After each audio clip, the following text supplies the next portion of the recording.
नमस्कार दोस्तों, स्वागत है आपका BB19 के अनबायस्ड रिव्यू में। टास्क के दौरान अभिषेक का परफॉर्मेंस बहुत अच्छा था। उसने अपने हिसाब से बहुत सही किया। जो भी टास्क था उसमें कोई भी उसने गलती नहीं की। लेकिन बशीर कांस्टेंट उस पर आरोप लगा रहा था कि ये सही नहीं खेल रहा है, ये धक्का दे रहा है।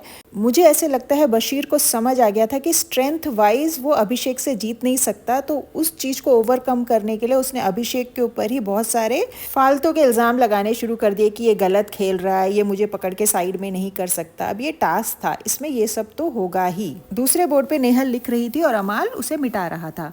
मुझे ये नहीं समझ में आता है कि जब नेहल ने देखा कि उस तरफ अमाल है तो वो क्यों गई। किसी लड़के को भेजना था। हर वक्त वो अभिषेक को बैल बुद्धि कहती है। मुझे तो ऐसे लगता है ये खुद बैल बुद्धि है। अगर इसको थोड़ी सी भी बुद्धि होती तो ये खुद से आके अपना नाम नहीं देती। दूसरा, आप लोगों ने इसको नोटिस किया होगा कि जब भी टास्क रहता है ये उठ पटांग से कपड़े पहनती है। अभी भी इसने इतना टाइट ड्रेस पहना था और पिछले कैप्टेंसी टास्क में तो एकदम आदि मानव जैसा ड्रेस पहना था। अमाल अपना टास्क बहुत अच्छे से कर रहा था और टास्क के दौरान थोड़ा धक्कम धुक्की होती है। इसने चिल्ला चिल्ला के सबको बताना शुरू कर दिया कि अमाल ने इसके गलत जगह पे कोनी मारी है। और जब नीचे बैठ के रो रही थी तब फरहाना उसका ड्रेस खींच खींच के ठीक कर रही थी, कहीं और कुछ दिख ना जाए। मुझे ऐसे लगता है कि वीकेंड के वार में सलमान खान को आके ये चीज़ बोलनी चाहिए कि कपड़े टास्क के वक्त कंफर्टेबल पहनो।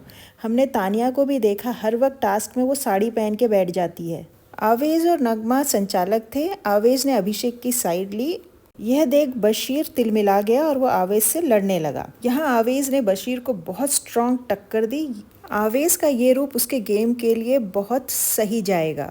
नेहल घर के हर कोने में जा जाकर रोई। जब किसी ने ज़्यादा भाव नहीं दिया तो बशीर के गले लग के ज़ोर ज़ोर से रोने लगी।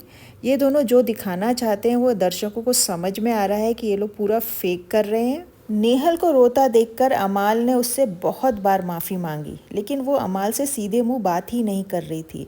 उसके बाद अमाल भी रोने लगा और बहुत गिल्ट फील कर रहा था। अमाल को शायद अस्थमा का प्रॉब्लम है, क्योंकि हमने उसे देखा कि 2-3 बार वो पंप ले रहा था और उसने सब लोगों को कहा भी कि तुम लोग अभी मुझे अकेला छोड़ दो। लेकिन तभी तानिया मैडम वहाँ ही और किसी साध्वी के जैसे प्रवचन शुरू कर दिया और किसी राजू की कहानी सुनाई जो मैंने तो कभी नहीं सुनी। अगर आप लोगों ने सुनी होगी तो कमेंट करके ज़रूर लिखिए। शायद राजू इसका कोई बॉयफ्रेंड हो सकता है।